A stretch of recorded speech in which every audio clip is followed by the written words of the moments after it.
Acting के द्वारा दर्शाना चाह रहा था वो आज के दिन हमारे देश की हालत है।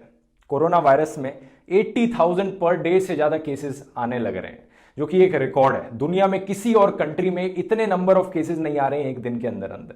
तो इस मामले में इंडिया वर्स्ट कंट्री बन चुका है। इसी के दौरान स्टूडेंट्स को जेईई एग्जाम लिखने के लिए भेजा जा रहा है, जहां पर सोशल डिस्टेंसिंग और एसओपी का नामो निशान तक नहीं दिख रहा है। बच्चों को अपनी जान रिस्क पर डालनी पड़ रही है एग्जाम लिखने के लिए, और एट द सेम टाइम देश की इकोनॉमिक हालत इतनी खराब हो गई है कि जीडीपी ग्रोथ रेट -23.9% हो गया है, जो कि बाकी डेवलप्ड कंट्री से भी कंपेयर करेंगे तो उससे भी बुरी हालत है।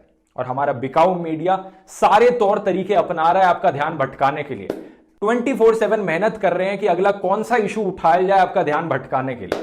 तो आइए बात करते हैं दोस्तों इस वीडियो में देश की इकोनॉमिक हालत की। जैसे ही ये जीडीपी वाली खबर पब्लिक हुई दोस्तों, सरकारी ट्रोल्स को भेज दिया गया आपका ध्यान भटकाने के लिए, आपको बेवकूफ बनाने के लिए।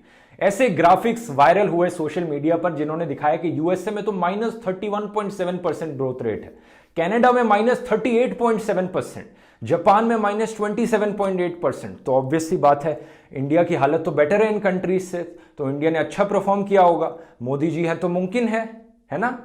लेकिन ये फर्जी खबर थी दोस्तों। ये जानबूझकर ये सरकारी ट्रोल्स आपको फर्जी डेटा दिखा रहे थे, गलत नंबर्स को कंपेयर कर रहे थे इंडिया की पोजीशन बेटर दिखाने के लिए। एक्चुअली डेटा सही था, बस कंपैरिजन गलत कर रखा था। Quarter on quarter GDP figures को एनुअलाइज्ड जीडीपी फिगर से कंपेयर कर रखा था। अगर आप इन्हें सेम स्केल में लाओगे जैसे कि इंटरनेशनल मॉनेटरी फंड की चीफ इकोनॉमिस्ट ने किया, तो आप देखोगे इस स्केल में यूएसए का फिगर आएगा quarter on quarter non annualised basis पे -9.1% जीडीपी ग्रोथ रेट, यूरोप का आएगा -11.7%, ग्रेट ब्रिटेन का आएगा -20.4% और इंडिया का आएगा -25.6%। तो इसमें कोई दो राय नहीं है कि जितनी भी मेजर कंट्रीज हैं, चाहे वो डेवलप्ड कंट्रीज हो या बाकी डेवलपिंग कंट्रीज हो, उनमें जो मेजर कंट्रीज हैं इंडिया वर्स्ट परफॉर्मिंग कंट्री रहा है। और इसके पीछे रीजन बड़ा सिंपल है। रीजन सिर्फ एक्ट ऑफ गॉड नहीं है, सिर्फ एक्ट ऑफ कोविड-19 नहीं है, बल्कि एक्ट ऑफ फ्रॉड भी है। तो क्या कहते हैं ये लोग? ये कहते हैं ये तो एक्ट ऑफ गॉड है।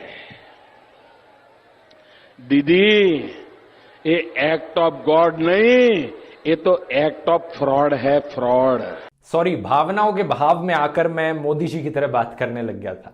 मेरा मतलब यह है कि आज के दिन इकोनॉमिक जो हालत हुई है देश की, उसके पीछे रीजंस हैं इस सरकार के द्वारा लिए गए पुराने डिसीजंस, जैसे कि डीमोनेटाइजेशन, जीएसटी का लागू करना और खराब इकोनॉमिक पॉलिसीज, बैंक फ्रॉड्स जो हुए हैं। सिमिलरली दोस्तों, जो सेकंड वर्स्ट परफॉर्मिंग कंट्री रही है out of the G20 countries, वो है United kingdom. Same comparison list की मैं बात कर रहा हूं। यूनाइटेड किंगडम का -20.4% है और इंडिया का -25.6% था। और इसके पीछे भी रीजंस इंटरनल है।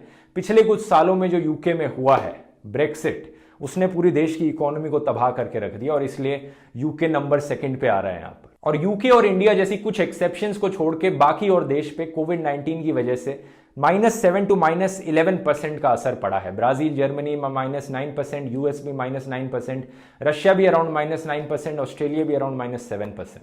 लेकिन इंडिया पर वापस आए तो आखिर कितनी बुरी है देश में इकोनॉमी की हालत। दोस्तों, 1996 में क्वार्टरली जीडीपी ग्रोथ रेट का डेटा रिकॉर्ड करना शुरू किया गया था। उससे पहले एनुअली किया जाता था मेजर। तो तब से लेके आज तक ये वर्स्ट क्वार्टरली परफॉर्मेंस है। और अगर एनुअली बात करें तो 1979-80 में इंडिया की worst annual GDP growth rate performance देखने को मिली थी एट -5.2%। कई एक्सपर्ट्स का मानना है कि ये एनुअल अभी फिगर्स आए नहीं है, लेकिन जब आएंगे उससे भी बुरी हालत होगी आज के दिन। तो इस लॉजिक से कह सकते हो कि जब से देश आजाद हुआ है, इतनी बुरी इकोनॉमी की हालत आज तक कभी नहीं हुई किसी भी सरकार के अंदर। और हैरानी की बात तो यह है दोस्तों कि कुछ एक्सपर्ट्स मानते हैं कि डेटा की फजिंग करी जा रही है। जैसे मैंने पिछले वीडियो में बताया, पिछले क्वार्टर्स और पिछले सालों में जो जीडीपी ग्रोथ रेट के फिगर्स थे, कई एक्सपर्ट्स ने, इकोनॉमिस्ट ने कहा था कि सरकार उन्हें बढ़ा चढ़ाकर बता रही थी। अगर उस चीज को अकाउंट में लोगे तो वही सेम एक्सपर्ट्स अब कहते हैं कि एक्चुअली में रियलिटी में जीडीपी का डेटा आज के दिन -30% से भी बुरा होगा। बेरोजगारी की भी हालत बहुत बुरी है। हर दूसरे दिन ट्विटर पे टॉप ट्रेंड चल रहा होता है अनएम्प्लॉयमेंट को लेकर।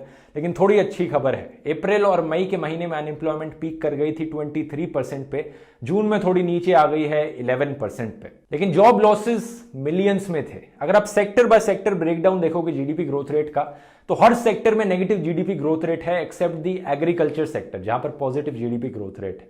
अब देख देख कर बाहर बाहर से लगेगा कि अच्छी खबर है, लेकिन ये अच्छी खबर नहीं है। एक्सपर्ट्स का कहना है कि इतनी भारी मात्रा में जॉब लॉसेज हुई कि लोग वापस एग्रीकल्चर सेक्टर में शिफ्ट हो गए, फार्मिंग में शिफ्ट हो गए, जिसकी वजह से एक थोड़ी सी पॉजिटिव ग्रोथ रेट दिखी। यहां पर लोग मजबूरी में आकर वापस फार्मिंग में चले गए। वर्ल्ड बैंक का एस्टिमेट है कि लगभग 12 मिलियन से ज्यादा इंडियंस पॉवर्टी के अंदर पुश हो जाएंगे इस क्राइसिस की वजह से।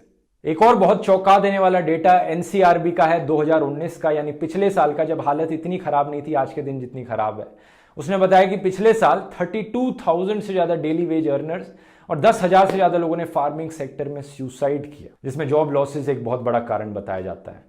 आमतौर पे जब इकोनॉमी इतनी खराब हालत में होती है तो चीजों के दाम इतने बढ़ते नहीं है, महंगाई इतनी होती नहीं है, इन्फ्लेशन रेट थोड़ा कम ही रहता है। लेकिन आज के दिन की जो सिचुएशन है वो इसकी उल्टी ही है। आरबीआई ने जो अपर लिमिट सेट करी थी इन्फ्लेशन के लिए, वो उसे अचीव नहीं कर पा रहे हैं। इन्फ्लेशन 6.9% थी जुलाई में, जो कि बुरी खबर है, क्योंकि लोग यहां पर जॉब लॉसेज हो रहे हैं, लोगों के पास पैसे नहीं है, लेकिन चीजों के दाम बढ़े जा रहे हैं। ऐसा होता नहीं है नॉर्मली। मैंने इन्फ्लेशन वाले वीडियो में समझाया था, आई बटन पे आप क्लिक करके देख सकते हो अगर आप समझना चाहते हो इस महंगाई को ज्यादा। जब ये सारा डेटा सरकार के सामने रखा जाता है और इस पर सवाल पूछे जाते हैं तो सरकार ध्यान भटकाने की कोशिश करती है आपका। कभी एक्ट ऑफ गॉड पर ब्लेम डालती है तो कभी कहती है कि नहीं, सिचुएशन इतनी खराब नहीं है। लेकिन इसका भी प्रूफ देने के लिए कि सिचुएशन पहले से इतनी खराब चल रही है, आप ग्राफ में देख सकते हैं पिछले क्वार्टर्स का जीडीपी ग्रोथ रेट कैसे ये 7%, 6.2%, 5.6, 4.4, 3.1 नीचे आता रहा और आज ये इतना नेगेटिव में गिर गया है। ये सब कोविड-19 के आने से पहले हुआ था। तो इस पे कोविड-19 पे हर चीज का ब्लेम नहीं डाला जा सकता। सरकार के खुद के डिसीजंस हैं जिसकी वजह से इतनी हालत खराब हो रही है, क्योंकि सरकार का ध्यान किसी और चीज में। ऐसी सिचुएशन में क्या होता है, जब लोगों के पास पैसे नहीं होते खर्च करने के लिए तो लोग अपनी कंजम्पशन कम कर देते हैं, यानी चीजों पर पैसे खर्च नहीं करते। और जब कंजम्पशन कम हो जाती है तो बिजनेसेस उतना इन्वेस्ट भी नहीं करते और इससे ओवरऑल जीडीपी पर और बुरा असर पड़ता है, इकोनॉमी पर और बुरा असर पड़ता है, एक डाउनवर्ड स्पाइरल हो जाता है। इसलिए इकोनॉमिस्ट कहते हैं कि सरकार को यहां पर इंटरवीन करना जरूरी है और ऐसे कदम उठाने जरूरी हैं जिससे कि इसे होने से रोका जाए। कई इकोनॉमिस्ट सजेस्ट करते हैं कि बेल आउट निकाले जाएं स्मॉल इंडस्ट्रीज के लिए। कई इकोनॉमिस्ट सजेस्ट करते हैं कि मनरेगा जैसे